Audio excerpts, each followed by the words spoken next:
చూస్తున్నారు వరుస విమాన ప్రమాదాలు సగటు విమానయాన ప్రయాణికుడిని బెంబేలెత్తించేస్తున్నాయి. మరి ముఖ్యంగా ఇప్పుడు ఈ ఘటన అమెరికాకు సంబంధించి దానికి సంబంధించిన బిగ్ అండ్ బ్రేకింగ్ న్యూస్ చూస్తున్నారు. అమెరికాలో మరో ఘోర విమాన ప్రమాదం జరిగింది. కానీ ఆ ఘోర విమాన ప్రమాదం నుంచి ప్రయాణికులు సురక్షితంగా బయటపడ్డారు. ఎలా ప్రమాదం జరిగింది, ఎక్కడ జరిగింది, ఇవన్నీ కూడా మాట్లాడుకునే ప్రయత్నం చేద్దాం. దానికి సంబంధించిన ఆ డీటెయిల్స్ మీరు చూస్తున్నారు. అమెరికాలో మరో ఘోర విమాన ప్రమాదం తప్పింది. బోస్టన్లోని గ్యాన్ ఎయిర్పోర్టులో ఈ ఘటన చోటు చేసుకుంది. ల్యాండ్ అవుతూ ఉండగా రన్వే నుంచి పక్కకు ఉరిగింది ఆ విమానం. వెళ్ళి ఆ పచ్చగడ్డి ఉంది కదా, మీరు చూస్తున్నారు కదా, ఆ పచ్చగడ్డి మైదానం మీదకి వెళ్ళిపోయి అక్కడ ఆగింది. సాధారణంగా విమానం ఎప్పుడు తనకు తగినట్టుగా రన్వే మీద హోల్డ్ అవ్వాలి, లేకపోతే రన్వే మీద ఆగాల్సి ఉంటుంది. కానీ రన్వేను దాటి పక్కకు ఒరిగిందంటే అర్థం చేసుకోవచ్చు. పక్కకు ఒరగడం ఇన్ ద సెన్స్ పక్కకు వెళ్ళిపోయిందంటే ఆ జెట్ బ్లూకి సంబంధించిన విమానాన్ని మీరు చూడడం జరుగుతోంది. ల్యాండ్ అవుతూ ఉండగా రన్వే నుంచి పక్కకు దూసుకు వెళ్ళిపోయింది విమానం. అయితే ఇక్కడ పైలట్ చాలా చాకచక్యంగా వ్యవహరించడం జరిగింది. ఆ మహిళా పైలట్ చాలా చాకచక్యంగా వ్యవహరించింది. ఒకవేళ కనుక చాకచక్యంగా వ్యవహరించకపోయి ఉంటే పెద్ద నష్టమే జరిగేది.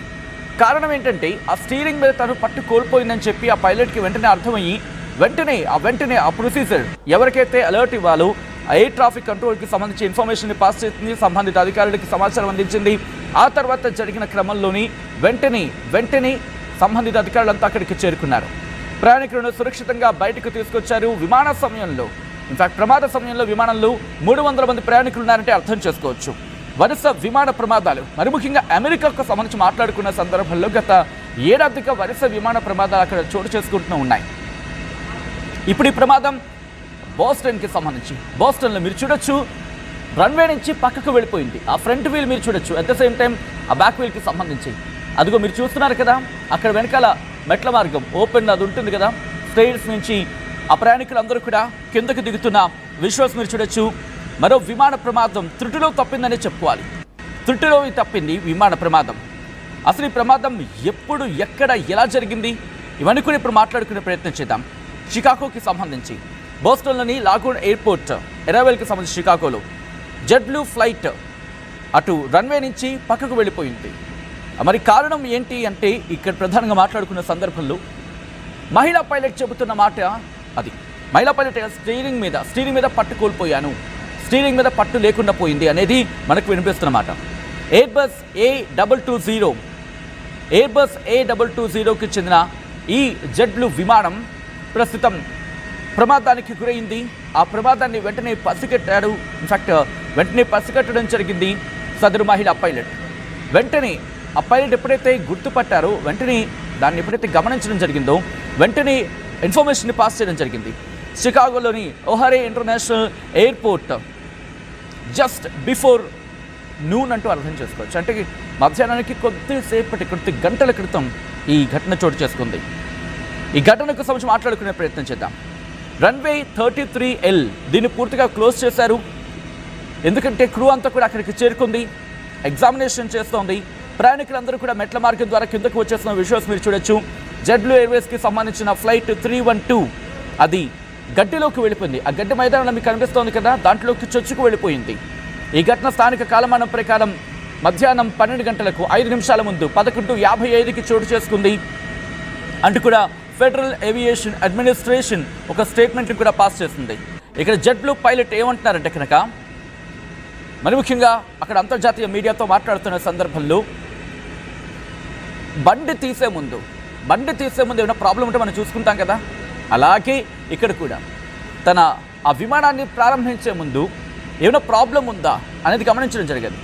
There was no indication of any problem before landing విషయంలో ఎక్కడ ఎటువంటి ప్రాబ్లం లేదట. బట్ ఒక్కసారి దిగిన తర్వాత పైలట్ ఇంటర్కామ్ ద్వారా చెప్పుకొచ్చారు. ఏమని? ప్లేన్కి సంబంధించిన స్టీరింగ్ ఇష్యూ ఫేస్ చేయడం జరుగుతుందని చెప్పి. రిమెంబర్, ఇది గాల్లో ఉండగానే జరిగింది, సబ్జెక్ట్ టు ద కరెక్షన్. ఒకవేళ ఎక్కడైనా కనుక టేక్ ఆఫ్ విషయంలో చెప్పుంటే కనుక ఇది ల్యాండింగ్ విషయంలో ప్రమాదం జరిగింది. రన్వే నుంచి పక్కకు జరిగింది. రన్వే పక్క జరగడం కాదు, రన్వే నుంచి పక్కకు దూసుకు వెళ్ళిపోయింది, గడ్డి మైదానం వైపు వెళ్ళిపోయింది. ఆ గడ్డి చిన్న ప్రాంతం చూసారు అది. ఎయిర్ ట్రాఫిక్ కంట్రోల్ ట్రాన్స్మిషన్కి సంబంధించి మాట్లాడిన సందర్భంలో ఫ్లైట్ 312 అక్కడ can be heard telling so we had no steering on the runway here. అక్కడ ఆ కమ్యూనికేషన్లో సదరు పైలట్ ఎవరైతే ఉన్నారో మహిళా పైలట్, ఆమె ఏటీసీకి కమ్యూనికేట్ చేశారు, ఎయిర్ ట్రాఫిక్ కంట్రోల్కి. ఏవని? ఫ్లైట్ 312కి సంబంధించి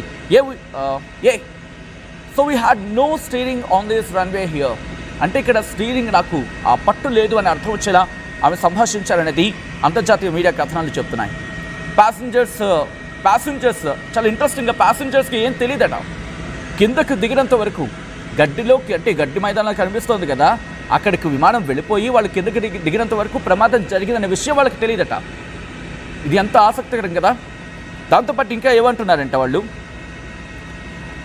ఎవరికి ఎక్కడ ఆందోళన లేదు, ఏదో స్మూత్గా ఫీల్ అయ్యారు వాళ్ళు, ఎక్కడ కంగారు పడలేదు, ఎక్కడ కంగారు పడనివ్వలేదు. దాంతోపాటు మహిళా పైలట్ ఏం చెప్తున్నారంటే ఇక్కడ పూర్తిగా తను స్టీరింగ్ వీల్ అంటారు కదా, దాని మీద పట్టుకోల్పోయారు. అది చాలా అలార్మింగ్ సిచ్యువేషన్. ఇంకా ఏమన్నంటే ఆమె, మీకు ఎప్పుడు మనకు తెలియదు అసలు, you never know something could have been worse. అసలు ఊహించలేం ఎంత పరిస్థితి ఎంత దారుణాతి దారుణంగా మారే అవకాశం ఉంటుందని, ఊహలకు కూడా అందని పరిస్థితి అంటూ ఆమె చెప్పుకోవచ్చు, అంటే అర్థం చేసుకోవచ్చు. ఈ నేపథ్యంలోని ప్రస్తుతం గాల్లో దీపంలా మారిపోతుంది విమానయాన ప్రయాణం అంటే. మీరు చూడొచ్చు, ఇక్కడ కూడా మనకి దాదాపుగా అదే ఘటన కదా. ఇక్కడ టేక్ ఆఫ్ తీసుకున్న తర్వాత ల్యాండింగ్ విషయంలో ఏం జరిగిందనేది తెలియాలి. బట్ అదే చాకచక్యంగా అక్కడ అమెరికాకు సంబంధించి బహుశా సమయం ఉండింది. ఎందుకంటే ల్యాండింగ్ అవుతున్న సందర్భం మనకు తెలుస్తుంది ఎంతవరకు, పూర్తిగా ఇన్వెస్టిగేషన్ జరగాలి, ఆ కాజ్ ఏంటనేది బయటికి రావాలి. బట్ ప్రమాదం అనేది పెద్ద ఎత్తున జరగలేదు. ప్రమాదం జరిగింది, బట్ ప్రమాదంలో ఎవరి ప్రాణాలు కోల్పోలేదు, ఎవరికి ఎటువంటి గాయాలు కాలేదు. At the same time pilot కూడా సేఫ్గా ఉన్నారు. కాబట్టి ఇన్వెస్టిగేషన్ జరుగుతుంది, కారణం తెలియడానికి చాలా క్లారిటీ ఉంటుంది అక్కడ. బట్ ఇక్కడ ఎటువంటి పరిస్థితి లేదు. మన ఇండియాలో, మన భారత్లో జరిగిన ఈ దుర్ఘటన, పైలట్ బతికి లేరు, విమానం ముక్కలైపోయింది. ప్రయాణికుల పరిస్థితి ఒక్కరంటే ఒక్కడే బతుకున్నాడు, మిగతా ఎవరు బతికలేరు. క్రూతో సైతం అందరూ మరణించారు. టేక్ ఆఫ్ అయిన సెకండ్ల వ్యవధిలోనే, దాదాపుగా చెప్పాలంటే 17 సెకండ్లకు టేక్ ఆఫ్ తీసుకుంటే ప్రమాదం జరిగింది 50వ సెకండ్ దగ్గర. అంటే మొత్తంగా 33 సెకండ్ల గ్యాప్, అంతే 33 సెకండ్ల గ్యాప్ మాత్రమే ఉంది. సెకండ్ల వ్యవధిలో జరిగిపోయింది. అంటే కమ్యూనికేట్ చేసేందుకు కూడా అంత టైం లేకుండా పోయాయి.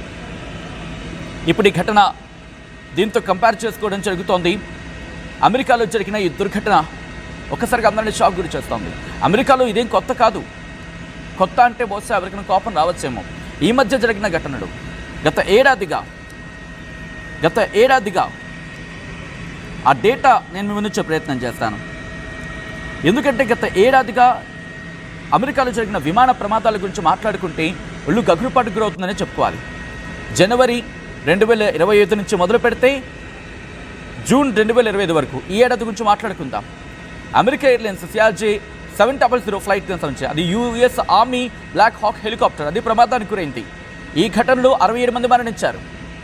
ఆ తర్వాత ఫిలడెల్ఫియాలో జరిగిన ఘటన, ఈ ఘటనలో మొత్తం 6 బోర్డులో ఉంటే 6 ప్రయాణంలో ఉంటే 6 ప్రయాణంలో ఉంటే 6 అబౌట్లో 2 చనిపోయినట్టుగా మాట్లాడుకున్న సందర్భం. సో ఇటువంటి సందర్భం. దాంతోపాటు ఒక చిన్న ప్లేన్ అలస్కాలో ఫిబ్రవరి 6న జరిగిన